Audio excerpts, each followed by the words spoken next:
Good morning students. Easy solution classes chemistry में आपका स्वागत है। फिर आ गए हम लोग, है ना। कैसे हैं आप लोग? चलिए हम लोग शुरू करते हैं नेक्स्ट वीडियो, है ना। तो पिछले क्लास में हम लोग क्या पढ़े थे? मोल फ्रैक्शन के बारे में। किसके बारे में पढ़े थे? Mole fraction. तो आपको अभी तक 4 लेक्चर यूट्यूब में डाल दिया गया है जो कि सॉल्यूशन चैप्टर का बेसिक है। जो सॉल्यूशन चैप्टर का क्या है? बेसिक है। मतलब इस चैप्टर में उसका प्रयोग होगा, यूज होगा, है ना। उसका एप्लीकेशन है यहाँ पे, इसलिए उसको बताया गया। अब जो है हम लोग शुरू करते हैं चैप्टर का मेन पार्ट्स, मतलब मुख्य चीज़ आज आपका शुरू होगा सॉल्यूशन का, ठीक है। तो वीडियो को ठीक से देखेंगे, आराम से बैठ के इसको नोट करेंगे। और आपको पहले ही बता चुके हैं कि आप कमेंट ज़रूर करें ताकि हमें पता चले कि आपको समझ में आ रहा है या नहीं आ रहा है, कहाँ दिक्कत है, कहाँ क्या छूट रहा है। तो ये आपका बहुत ही ज़रूरी है कमेंट करना। तो आप कमेंट करेंगे, उससे हमें पता चलेगा। और साथ साथ यदि अच्छा लगे वीडियो तो लाइक करेंगे, शेयर करेंगे और सब्सक्राइब करें ज़्यादा से ज़्यादा, है ना। तभी हम वीडियो बना पाएंगे, अदरवाइज़ बनाने से फ़ायदा नहीं है। यदि आप लाइक नहीं करते हैं, कमेंट नहीं करते हैं, सब्सक्राइब नहीं करते हैं, शेयर नहीं करते हैं, व्यू ज़्यादा बढ़ता नहीं है, तो फिर मुझे लगता है बनाने से कोई फ़ायदा नहीं है। इसलिए आप यदि मतलब वीडियो चाहते हैं चैप्टर वाइज या चैप्टर्स का, तो आप उसको ध्यान देंगे थोड़ा सा पढ़ते समय, ठीक है। आपको कोई पैसा लगता नहीं है, सिर्फ आपको क्लिक करना है, ठीक है। तो आज हम लोग टाइम बर्बाद नहीं करते हुए शुरू करेंगे क्या चीज़? सॉल्युबिलिटी। तो आज आपको समझाने जा रहे हैं कि सॉल्युबिलिटी आखिर क्या होता है। देखिए बच्चे, सॉल्युबिलिटी क्या है आप प्रैक्टिकली समझें, है ना। दिमाग में ज़्यादा जोर लगाने की ज़रूरत नहीं है। जैसे मान लीजिए एक गिलास है, ठीक है, पता चल रहा है। इसमें मान लीजिए हम वाटर डालें, थोड़ा वाटर पहले से भी है, पानी इसमें डाल दिए। डालने के बाद तो ये क्या है? लिक्विड है। ग्लास में जो अभी डाले वो कौन सा फॉर्म में है? लिक्विड फॉर्म में। अब इसमें क्या है? C12H22O11, ये आपका चीनी है। अब ये जो चीनी है ये आपका सॉलिड है। क्यों? इसको देखिए, कंप्रेस नहीं हो रहा है, दब नहीं रहा है, जिसके बाद इसका वॉल्यूम में कोई चेंजिंग नहीं होता है। अब देखिए इसको इसमें हम डाल दिए, इसको क्या किए? डाल दिए। अब डाल देने के बाद क्या घटना घटती है यहाँ पे? घटना ये घटती है कि ये डिजॉल्व होता है। ये इसमें क्या होता है? घुलता है ना। तो मान लीजिए चीनी इसमें घुल गया, है ना। यदि आप NaCl डालते हैं, ये क्या है आपका? NaCl भी क्या है? सॉलिड है। यदि NaCl को भी इसमें डाल देते हैं, NaCl को भी डाल देते हैं, तो ये भी क्या होता है? डिजॉल्व हो जाता है, इसमें घुल जाता है, ठीक है। तो मान लिया जाए सॉल्युबिलिटी, यदि आप जानना चाहते हैं होता क्या है, तो सॉल्युबिलिटी होता क्या है कि मान लिया जाए आपका स्पेसिफाइड अमाउंट में सॉल्वेंट दिया है। अब यहाँ स्पेसिफाइड अमाउंट मतलब क्या होता है? स्पेसिफाइड अमाउंट का मतलब होता है कि आप उसका मेजरमेंट करके लेंगे। जैसे 250 ml ले सकते हैं, 100 ml ले सकते हैं, 1 लीटर ले सकते हैं, हाफ लीटर ले सकते हैं। तो ये क्या हुआ? Specified amount of solvent. और उसमें हम लोग क्या करेंगे? मान लीजिए चीनी को लिए, चीनी यहाँ पे क्या है? सॉल्यूट है। चीनी क्या है? यहाँ पे सॉल्यूट है। और उसमें घोलना शुरू करेंगे। तो घोलना शुरू करेंगे तो मैक्सिमम कितना घुलेगा? मैक्सिमम कितना घुल सकता है उसमें? मैक्सिमम जितना घुलेगा, इस बात को हम लोग बोलते हैं सॉल्युबिलिटी बोलते हैं। क्या बोलते हैं? तो स्पेसिफाइड अमाउंट में मैक्सिमम कितना सॉल्यूट डिजॉल्व होगा, इस घटना को हम लोग बोलते हैं सॉल्युबिलिटी। अब देखते हैं सॉल्युबिलिटी किस पर निर्भर करता है, किन बातों पर निर्भर करता है। यदि आपसे क्वेश्चन कोई करे कि भाई बताओ सॉल्युबिलिटी जो है किन किन फैक्टर पर डिपेंड करता है, या फैक्टर अफेक्टिंग द सॉल्युबिलिटी, तो देखिए सॉल्युबिलिटी जो है सबसे पहला नेचर होता है। सबसे पहले क्या होता है? नेचर। नेचर कहने का मतलब हुआ कि किसी भी सॉल्वेंट में किसी भी सॉलिड को आप कभी नहीं घोल सकते। समझ में आया? कि मान लीजिए कोई भी सॉल्वेंट तो बहुत सारा हो सकता है ना, जैसे बेंजीन हुआ, वाटर हुआ, तो उसमें क्या हर एक सॉलिड को घोल दीजिएगा? नहीं घुलेगा। आखिर हम लोग यहाँ पे अभी जो देखने सॉल्युबिलिटी में देखने जा रहे हैं, यहाँ पे जो हम लोग पढ़ रहे हैं लिक्विड सॉलिड सॉल्यूशन के बारे में पढ़ रहे हैं। किसके बारे में पढ़ रहे हैं? Liquid solid solution. क्यों? इसमें जो वाटर रखे थे ये आपका लिक्विड है, और इसमें जो चीनी घोले थे या NaCl घोले थे ये आपका क्या है, सॉलिड है। ये क्या है, तो इसको बोलेंगे लिक्विड सॉलिड सॉल्यूशन। तो लिक्विड सॉलिड सॉल्यूशन में हम देख रहे हैं कौन कौन सॉल्यूट किस प्रकार के सॉल्वेंट में घुलता है और क्यों घुलता है। इसलिए हम देख रहे हैं सबसे पहले फैक्टर अफेक्टिंग द सॉल्युबिलिटी। तो आप याद रखेंगे सॉल्युबिलिटी डिपेंड्स वन या depends upon the nature of solute and solvent as well as temperature and pressure. इसका प्रैक्टिकल आप घर में कर सकते हैं। 2 वाटर लीजिए, एक बॉइल्ड वाटर लीजिए 100 डिग्री सेल्सियस पर बॉइल्ड वाटर लीजिए, एक मतलब नॉर्मल वाटर लीजिए, ठीक है, नॉर्मल टेम्परेचर प्रेशर पे जो रखा हुआ है वाटर लीजिए। दोनों में सेम अमाउंट आप सॉल्यूट को डालिए या दोनों में सॉल्यूट को घोलने की कोशिश करें, तो देखिएगा जो पानी गर्म है उसमें ज़्यादा सॉल्यूट डिजोल्व होगा किसके तुलना में, ठंडा वाटर के तुलना में, कोल्ड वाटर के तुलना में। आ रहा है समझ में? कोल्ड वाटर के कंपेयर में आपका हॉट वाटर में ज़्यादा सॉल्यूट घुलेंगे। तो देखिए यहाँ टेम्परेचर पर डिपेंड कर रहा है कि नहीं कर रहा है, ठीक है। तो याद रखेंगे इसको, इसलिए यहाँ पे लिखा गया है, क्या लिखा गया, विलयता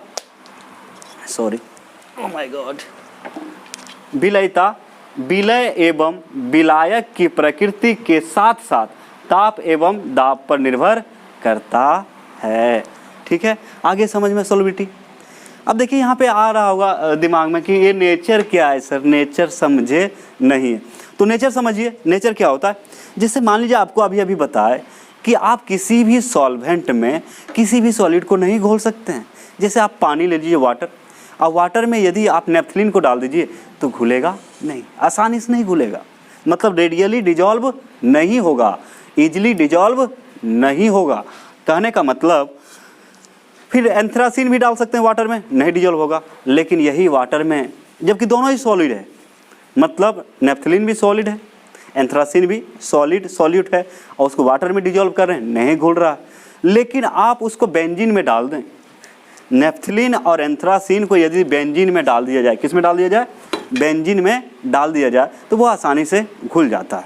तो कहने का मतलब नेचर का मतलब होता है, याद रखेंगे कि जो पोलर, उसका जो इंटरेक्शन होना चाहिए, सॉल्वेंट और सॉल्यूट का जो है इंटरेक्शन होना चाहिए, सेम होना चाहिए। इंटरेक्शन यदि सेम है तभी घुलेगा। इसका मतलब है कि पोलर सॉल्यूट पोलर सॉल्वेंट में घुलेगा। फिर से याद रखेंगे, पोलर सॉल्यूट्स पोलर सॉल्वेंट में डिजॉल्व होगा यानी घुलेगा, और नॉन पोलर सॉल्वेंट में डिजॉल्व होगा। वही लिखा हुआ है। अब इसका एक टर्म दिया गया है, लाइक डिजॉल्व लाइक। क्या लिखा हुआ है, लाइक डिजॉल्व लाइक। इसका मतलब क्या होता है हिंदी में, समान समान घुलकता। तो अभी जो बात बताई वही लिखा हुआ है, polar solutes dissolve in polar solvent and non polar solutes dissolve in non polar solvent which is known as like dissolve like. मतलब ध्रुवीय विलय ध्रुवीय विलायकों में घुलते हैं, तथा अध्रुवीय विलय अध्रुवीय विलायक में घुलते हैं। अध्रुवीय विलय अध्रुवीय विलायकों में घुलते हैं। इस घटना को क्या कहा जाता है, समान समान घुलकता। और यहाँ एग्जाम्पल दे दिया गया है, naphthalene and anthracene both dissolve in benzene, आसानी से रेडियली डिजॉल्व होगा। Sugar and sodium chloride dissolve in water. इसका उल्टा कीजिए, आप शुगर और सोडियम क्लोराइड को यदि बेंजीन में डालेंगे तो नहीं घुलेगा।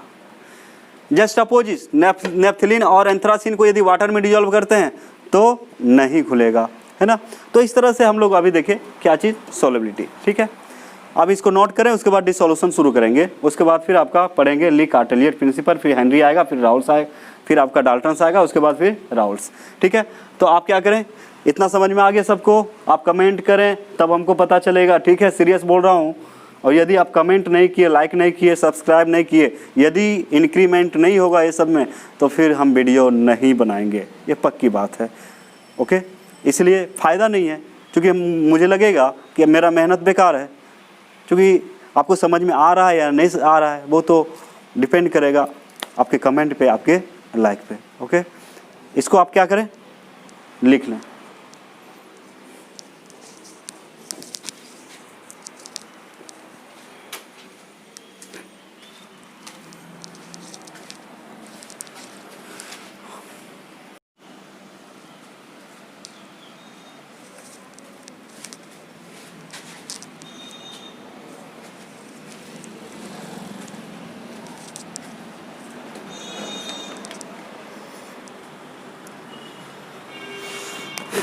हेलो। तो आप लोग अभी लिख लिए थे। उसके बाद हम लोग पढ़ने वाले हैं डिसॉल्यूशन। किसके बारे में? डिसॉल्यूशन। अब ये डिसॉल्यूशन क्या होता है ये समझ लें थोड़ा सा, है ना। इसको आप समझ लें, आप लिख सकते हैं खुद, कोई दिक्कत नहीं है। अब देखिए डिसॉल्यूशन आपको समझाते हैं प्रैक्टिकली।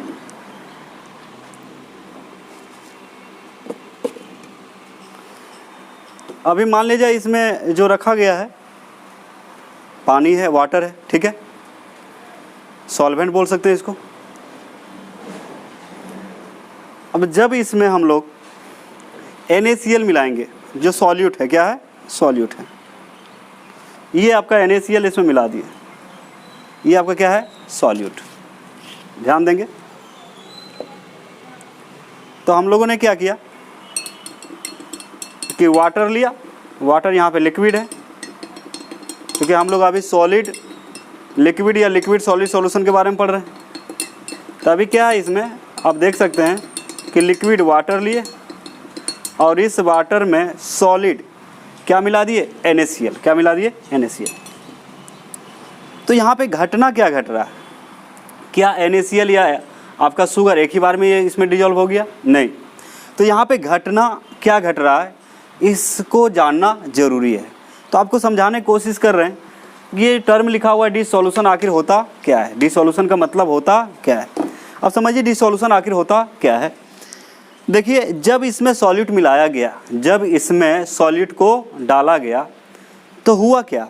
इसमें अंदर क्या हुआ होगा कि सॉल्यूट धीरे धीरे इसमें डिजॉल्व होने लगा। एक ही बार में तो डिजॉल्व नहीं हुआ, धीरे धीरे होने लगा। तो जैसे जैसे यहाँ पे डिजॉल्व हो रहा है सॉलिड सॉल्यूट लिक्विड सॉल्वेंट में, ठीक वैसे वैसे सॉल्यूट का कॉन्सेंट्रेशन बढ़ने लगा या बढ़ता है। ऐसा थोड़ी है कि चीनी डाले एक ही बार इसमें जो है कॉन्सेंट्रेशन चीनी का एक ही बार बढ़ जाएगा, नहीं। तो जैसे जैसे डिजॉल्व होगा, जैसे जैसे सॉल्यूट डिजॉल्व होगा सॉल्वेंट में, है ना, वैसे वैसे सॉल्यूट का कॉन्सेंट्रेशन इंक्रीज होगा। कहने का मतलब जब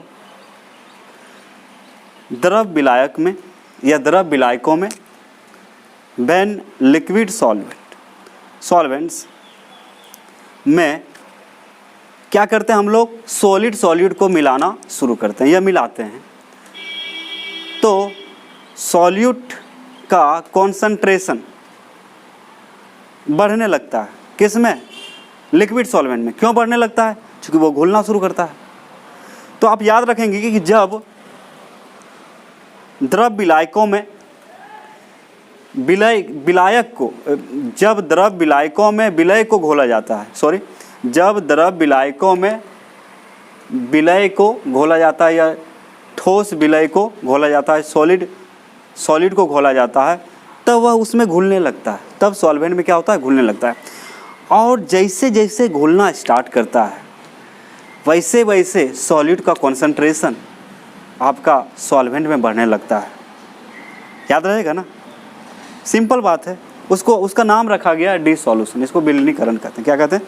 तो एक टर्म को समझ लें, यहाँ लिखे नहीं इसके बारे में, इसको समझ लें कि जब द्रव विलायकों में ठोस विलय को घोला जाता है तब ठोस विलय उसमें घुलने लगता है। और जैसे जैसे समय गुजरेगा या जैसे जैसे घुलेगा, ठीक वैसे वैसे आपका ठोस विलय का कॉन्सेंट्रेशन मतलब सांद्रता उसमें बढ़ने लगता है। और इस फेनोमेना को और इस घटना को क्या कहते हैं? डिसॉल्यूशन। एक बार आओ समझ लें। When solute dissolve in liquid solvent, then it dissolves and its concentration increases, and this phenomena is known as dissolution. आगे समझ में है ना? तो इसको डिसोल्यूशन बोलेंगे। क्या बोलेंगे? डिसोल्यूशन। मतलब लिक्विड में जब सॉलिड को घोलते हैं तो ये सॉलिड उसमें घुलने लगता है, और जैसे जैसे घुलता है ठीक वैसे वैसे आपका इसका कॉन्सेंट्रेशन मतलब विलय का कॉन्सेंट्रेशन सॉल्वेंट में बढ़ने लगता है। और इस घटना को क्या कहा गया है? डिसॉल्यूशन। क्या कहा गया? डिसॉल्यूशन। ठीक है। अब चलिए, एक वीवीआई टर्म है, कभी कभी बोर्ड में आपका मतलब सीबीएसई बोर्ड हो या फिर बिहार बोर्ड हो, ये दोनों में ये टर्म कभी कभी पूछ देता है 2 मार्क्स में कि what is difference between saturated solution and unsaturated solution. तो समझे यहाँ पे कि सैचुरेटेड सॉल्यूशन क्या होता है और अनसैचुरेटेड सॉल्यूशन क्या होता है। सैचुरेटेड सॉल्यूशन क्या है बच्चे और अनसैचुरेटेड सॉल्यूशन क्या होता है, इसको सिंपल उदाहरण से समझें। जैसे कभी कभी देखते होंगे, ये उदाहरण आपको हमेशा याद रहेगा कि मान लीजिए आप लोग कहीं खाने जाते हैं अपने दोस्त के साथ, ठीक है। तो कोई ऐसे दोस्त होते हैं खाते जा रहा है लेकिन उसका पेट भरने का नाम नहीं लेता है, तो उसको भुक्खड़ कहा जाता है। क्या कहा जाता है? कितना भुक्खड़ है बे, ऐसे बोलते हैं। और यहाँ पे बोले तो बोल सकते हैं उसका पेट अनसैचुरेटेड है। पेट क्या है उसका? अनसैचुरेटेड बोल सकते हैं, जो कि जिसका पेट कभी भरता नहीं है। जैसे मान लीजिए ये ग्लास है, ठीक है। इस ग्लास में यदि हम पानी भरेंगे, इस ग्लास में हम पानी भर रहे हैं,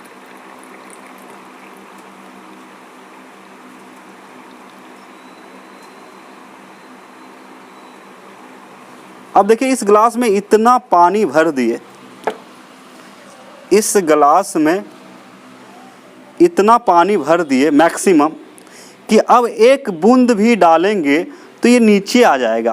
क्या आ जाएगा? नीचे आ जाएगा। समझिए, जैसे ये ग्लास है, इसमें हम पानी भर दिए, अभी पूरा भरा हुआ लबालब, आप देख सकते दिखाई दे रहा है कि नहीं पता नहीं, पूरा लबालब भरा हुआ है, ठीक है। मतलब ये क्या बोल रहा है ग्लास बेचारा? और नहीं चाहिए, अब छोड़ दो, और नहीं चाहिए, अब हो गया, काफ़ी है। मतलब और इसको नहीं चाहिए, मतलब ये क्या है? सैचुरेटेड है। ये क्या है आपका? सैचुरेटेड। ये ग्लास में पानी यदि फुल हो गया और इतना फुल कर दिए कि अब एक बूंद भी डालेंगे तो पानी कहाँ आएगा? नीचे आ जाएगा। मतलब इसको और नहीं चाहिए, मतलब इसको और नहीं चाहिए। अब देखिए एक बूंद भी यदि इसमें डालेंगे तो अब नीचे आएगा।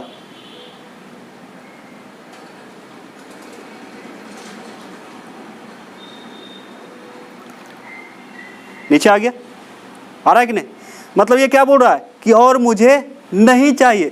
मतलब भरा हुआ ग्लास ये क्या है? सैचुरेटेड है। ये क्या है आपका? सैचुरेटेड है। भरा हुआ ग्लास ये क्या है आपका? सैचुरेटेड है। मतलब और जिसको नहीं चाहिए, एक निश्चित अमाउंट भरने के बाद और नहीं चाहिए। अब बेटा आप क्या करें इसमें? जैसे ये बोतल को पूरा फुल कर देंगे, नीचे से एक छेद कर देंगे, नीचे क्या करेंगे? एक छेद कर देंगे, तो क्या होगा? इधर से पानी डालेंगे, गिरते रहेगा, भरते जाएंगे, गिरते रहेगा। समझ में आ रहा है? तो उसको क्या बोलेंगे? अनसैचुरेटेड। मतलब इस ग्लास में यदि छेद कर दिया जाए, नीचे क्या क्या कर दिया जाए? होल कर दिया जाए, तो होगा क्या? पानी इधर से डालिए, इधर से गिरेगा, मतलब कभी भरेगा? ये कभी नहीं भरेगा। तो इसको क्या बोलेंगे? अनसैचुरेटेड। क्या बोलेंगे? अनसैचुरेटेड। अब देखिए, समझिए बच्चे, उसी चीज़ को समझाने जा रहे हैं लैंग्वेज में। तो अब पहले समझना जरूरी है कि सैचुरेटेड मतलब संतृप्त, अनसैचुरेटेड मतलब असंतृप्त। सैचुरेटेड का मतलब यहाँ बोल सकते सेटिस्फाइड, अनसैचुरेटेड अनसेटिस्फाइड, ठीक है। जैसे हम लोग क्या होते हैं? हमेशा अनसेटिस्फाइड, मतलब हम लोग कभी संतुष्ट नहीं होते हैं और संतुष्ट होना भी नहीं चाहिए। यदि आप लाइफ में संतुष्ट हो गए तो फिर आगे नहीं बढ़ सकते हैं, क्योंकि ख्वाहिश ही खत्म हो जाएगा। अब समझिए बच्चे, डिसॉल्यूशन पहले समझा है, अब समझते हैं सैचुरेटेड सॉल्यूशन क्या है। अब इसी बात को लिखा गया है, the solution in which no more solute can be dissolved at given temperature and pressure is called saturated solution। क्योंकि आपको पता है कि लिक्विड में, मतलब लिक्विड सॉल्वेंट में जब सॉलिड सॉल्यूट को घोला जाता है तो क्या होता है? तो होता क्या है कि ये डिपेंड करेगा, इसका सॉल्युबिलिटी जो डिपेंड करेगा वो टेम्परेचर और प्रेशर पर। किस पर डिपेंड करेगा? टेम्परेचर और प्रेशर पर करेगा। तो बच्चे यहाँ टेम्परेचर और प्रेशर ये अफेक्ट करता है सॉल्युबिलिटी को, तो इसको लेके चलना पड़ेगा। क्योंकि क्या होता है कि जब टेम्परेचर को बढ़ा देंगे तो सॉल्युबिलिटी भी क्या होता है? सॉल्यूट का बढ़ जाता है सॉल्वेंट में। इसलिए ध्यान रखेंगे, इसको बोलना बहुत ज़रूरी है। टेम्परेचर एंड प्रेशर को लेके चलना बहुत ज़रूरी है। The solution in which no more solute can be dissolved at given temperature and pressure is called saturated solution. Okay, आया समझ में? मतलब वैसे विलयन जिसमें, जिनको हिंदी चाहिए सुन लें, लिखे नहीं है, ठीक है, लिख लीजिएगा। वैसे विलयन जिसमें दिए गए ताप एवं दाब पर, वैसे विलयन जिसमें दिए गए ताप एवं दाब पर और अधिक विलय को नहीं घोला जा सकता है, और अधिक विलय को नहीं घोला जा सकता है, तो उसे क्या कहते हैं? संतृप्त विलयन कहते हैं। तो उसे संतृप्त विलयन कहते हैं। याद हो गया बच्चे, है ना? लिख लेंगे, लिख लीजिएगा, है ना? बता दिए इसको।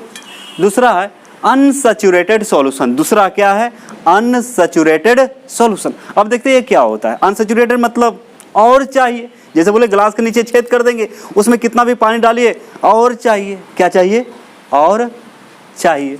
तो कहने का मतलब है, ये क्या बोल सकते हैं, इसका जस्ट अपोजिट। यदि ये टर्म आपको याद हो गया तो इसको याद करना कोई बड़ी चीज नहीं है। तो क्या है? The solution in which more solute can be dissolve.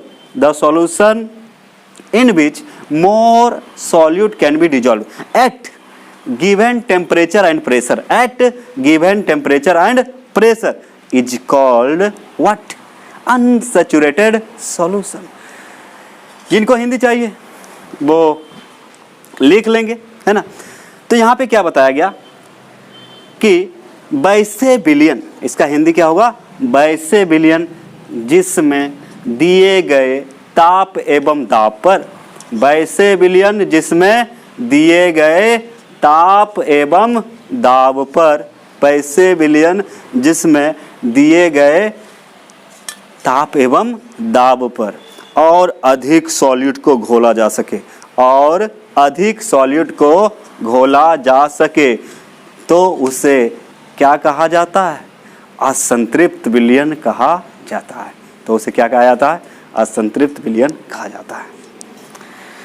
अब ये सब बातों को देखते हुए एक साइंटिस्ट आए इसको और अधिक समझाने के लिए, ठीक है, एक्सपेरिमेंटली, सिर्फ थ्योरेटिकली नहीं, एक्सपेरिमेंटली समझाने आया।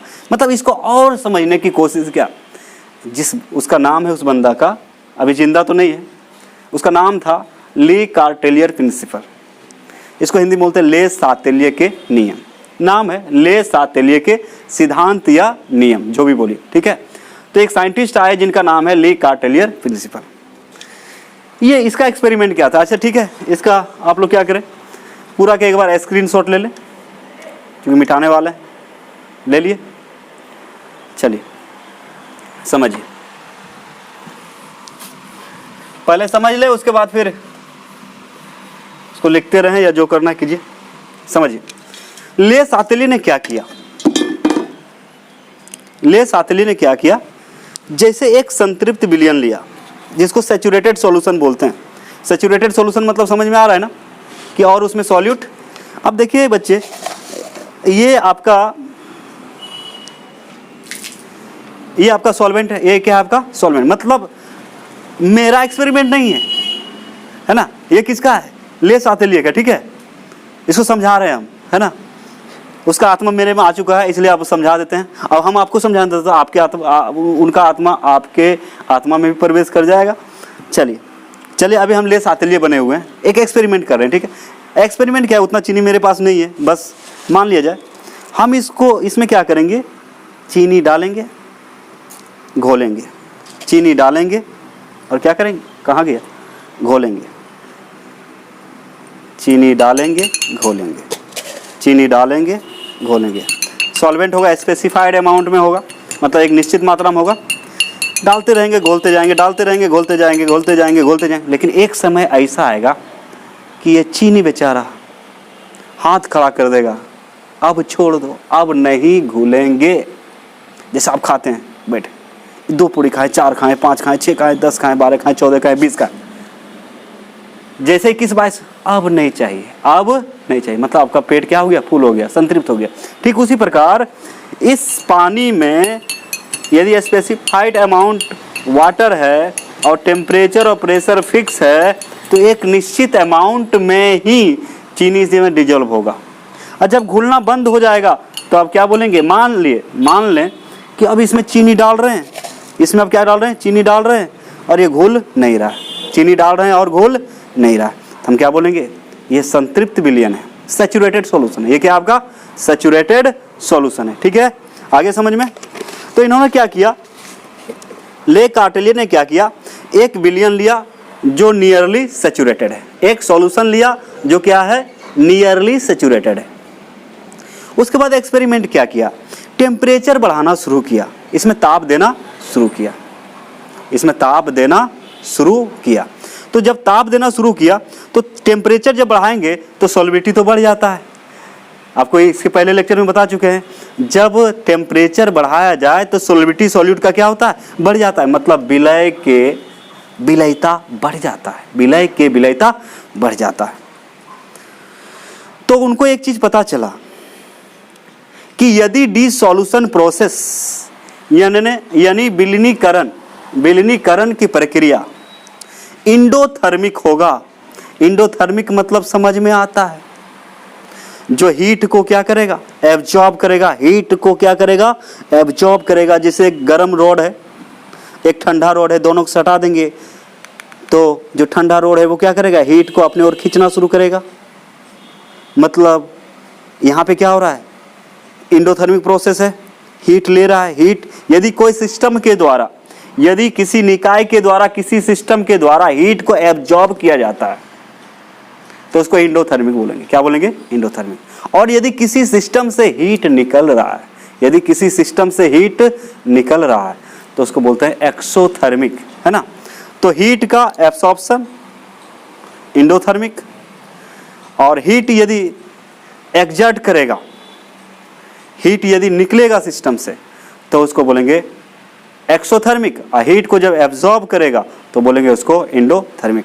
तो मान लीजिए जब घोल रहे हैं इसमें सॉल्यूट, और ये घुलने का जो प्रक्रिया है या विलीनीकरण का जो प्रक्रिया है वो यदि इंडोथर्मिक होगा, इंडोथर्मिक होता है मतलब हीट को वो एब्जॉर्ब कर रहा है, तो उसको जब हीट करेंगे और हीट करेंगे तो इसका सॉल्विटी क्या हो जाएगा, बढ़ जाएगा, इसका सॉल्विटी क्या हो जाएगा, बढ़ जाएगा।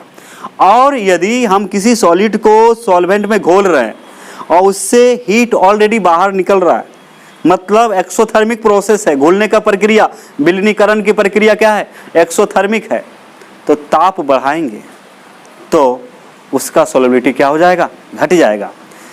अब यहाँ पे देखिए एक टर्म दिया गया है डेल्टा एच, आपको तो पता है इसको क्या बोलते हैं, एंथैल्पी। क्या बोलते हैं, एंथैल्पी। तो इसका सॉल्यूशन के बारे में पढ़ने थे, एसवाइल करेंगे। अगर ग्रेटर देन यदि 0 है, इसका मतलब ये सिस्टम क्या होगा, इंडोथर्मिक होगा। क्या होगा, इंडोथर्मिक, इंडोथर्मिक होगा। जस्ट अपोजिट, यदि एक कोई सॉल्यूशन है और ऐसे यदि लिखा हुआ है इस तरह से तो ये होगा एक्सोथर्मिक, क्योंकि हीट क्या हो रहा है, घट रहा है, ज़्यादा से कम। यदि सिस्टम का हीट ज़्यादा से कम हो रहा है तो एक्सोथर्मिक है, कम से ज़्यादा हो रहा है तो इंडोथर्मिक है। तो इसको क्या बोलेंगे, एक्सोथर्मिक प्रोसेस। यह सिस्टम का प्रोसेस बताता है कि एक्सोथर्मिक है, इंडोथर्मिक। तो इसका सहायता इन्होंने लिया। अब ले कार्टेली ने क्या बताया कि यदि डिसॉल्यूशन प्रोसेस, यहाँ बता दी डिसॉल्यूशन क्या होता है, डिसॉल्यूशन प्रोसेस यदि इंडोथर्मिक होगा तो इसमें जब टेम्परेचर बढ़ाया जाएगा, ताप बढ़ाएंगे तो इसका सॉल्विटी क्या हो जाएगा, बढ़ना चाहिए। और यदि एक्सोथर्मिक होगा तो ताप बढ़ाने पर सॉल्विटी क्या हो जाएगा, डिक्रीज हो जाएगा। और ये एक्सपेरिमेंट की बात है, ये अपने से नहीं बोला, एक्सपेरिमेंट करके बोला। अब यही बात यहाँ पे लिखा हुआ, आपको दिमाग में खोपड़ी में खाली याद रखना है कि यदि विलीनीकरण की प्रक्रिया उष्मा शोषी होगा, इंडोथर्मिक क्या बोलते हैं, उष्मा शोषी, उष्मा को लेने वाला, उष्मा शोषी होगा। क्या होगा, उष्मा शोषी होगा। तो ताप बढ़ाने पर विलयता क्या होगा, बढ़ेगा। विलयता क्या होगा, बढ़ेगा। और यदि घुलने की प्रक्रिया एक्सोथर्मिक होगा, मतलब उष्मा छेपी होगा, सिस्टम से जब उष्मा निकलता है उसको क्या बोलते हैं, एक्सोथर्मिक होगा। तो ताप बढ़ाएंगे तो इसका विलयता घटेगा, मतलब उसमें सॉलिड को डालेंगे तो ज़्यादा घुलेगा नहीं। ये एक्सपेरिमेंट किसने किया था, ले कार्टेलियर प्रिंसिपल। याद रहेगा, दिमाग में बैठ गया, भूलेंगे तो नहीं। यदि आपको कोई पूछ दे कि ले कार्टेलियर यानी कि ले सातेलियर का नियम क्या है, तो आप दो ही बात याद रखना है कि यदि विलीनीकरण की प्रक्रिया इंडोथर्मिक हो यानी कि डेल्टा SOLH ग्रेटर देन 0 हो तो ताप बढ़ाने पर विलेयता बढ़ेगा। और यदि विलीनीकरण की प्रक्रिया एक्सोथर्मिक होगा तो ताप बढ़ाने पर विलेयता घट जाएगा, समझा दिए। अब यहाँ लिख भी दिए, क्या लिखा हुआ? According to the Le Chatelier principle, if in a nearly saturated solution the dissolution process, फिर से एक बार फिर से समझिए। According to the Le Chatelier principle, if in a nearly saturated solution, the dissolution process is endothermic, ऐसे ये क्या बता रहा है? Endothermic. Then the solubility should increase with rise in temperature, and if it is exothermic then the solubility should decrease. आए समझ में? यही बात को हमने यहाँ पे समझाया है, ठीक है। तो जिनको हिंदी चाहिए देखिए सुन लें। ले सातेलिय सिद्धांत के अनुसार,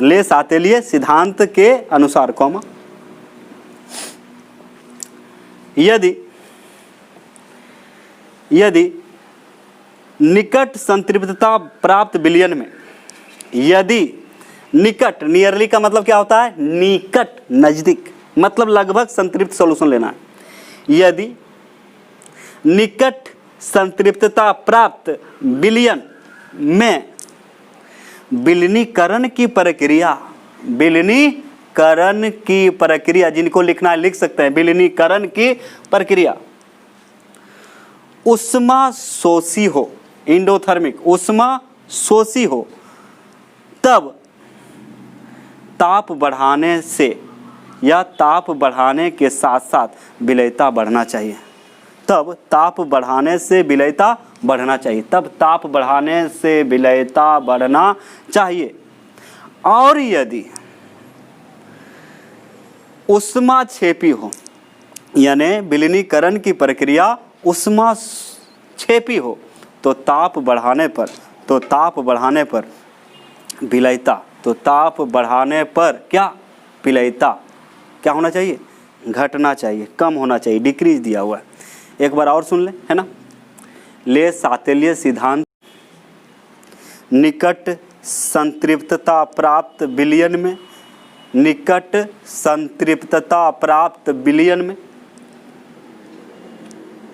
विलीनीकरण की प्रक्रिया उष्मा शोषी हो तो ताप बढ़ाने पर विलेयता बढ़ना चाहिए।